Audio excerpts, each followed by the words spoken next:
अस्सलाम वालेकुम दोस्तों। दो किनारे ड्रामा में जैसा कि आपने देखा, हेयरिंग की डेट आ जाती है, सब पेश होते हैं, साथ ही दुआ भी आ जाती है। दुआ को नैनी लेकर आती है।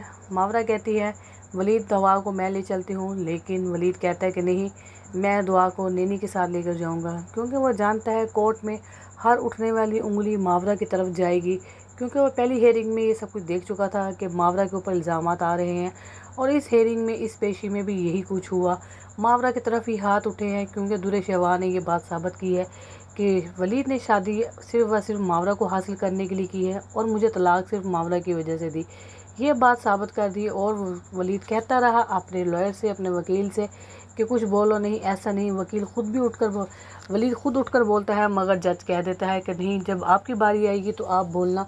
लेकिन वो बार बार अपने वकील को हायर करता है कि तुम बोलो, मगर वो ये नहीं समझ पाया कि वकील ही बिक जाता है, जिस पर आकर दुर शहवार कहती है तुम्हारा अपना ही प्यादा तुम्हारे हाथों बिक गया। तो ये बात सुनकर वलीद बहुत हैरान होता है कि वो बेबस और मजबूर होकर बैठता है जब उसके लिए उसका वकील नहीं बोलता। तो आने वाले एपिसोड में दिखाया जाएगा कि दुआ जो है उसके हक़ का फ़ैसला दुर शहवार के हक़ में गया, जिसे देखकर आइमा भी कहेगी हमें तो पहले ही पता था इसकी चालाकी होगा। तो दोस्तों, इस तरीके से दुआ आइमा के हाथों दुर शहवार के हाथों में आ जाएगी और मावरा के हाथों से निकल जाएगी।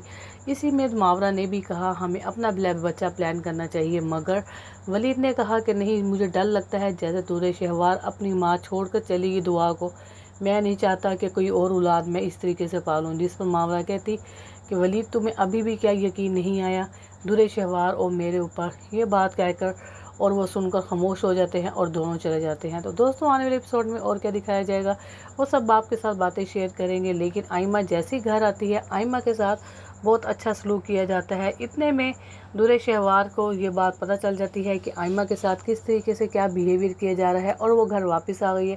इस बात को लेकर वो बहुत जेलसी फील करती है और आइमा के सामने खड़ी हो जाती है, जिस पर आइमा उसके साथ बड़ी टंसिया टोन में बात करती है।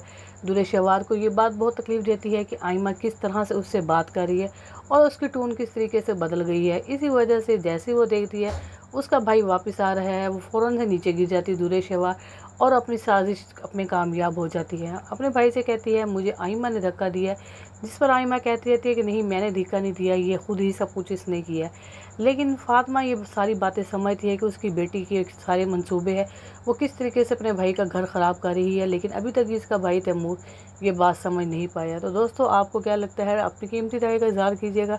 ड्रामा पसंद आए तो मेरे चैनल को लाइक करें, सब्सक्राइब करें, और जो मेरे चैनल पर नए हैं वही मेरे चैनल को लाजमी सब्सक्राइब करें। इजाज़त दें, मिलते हैं न्यू एपिसोड में। ओके जी, थैंक यू, अल्लाह हाफिज़।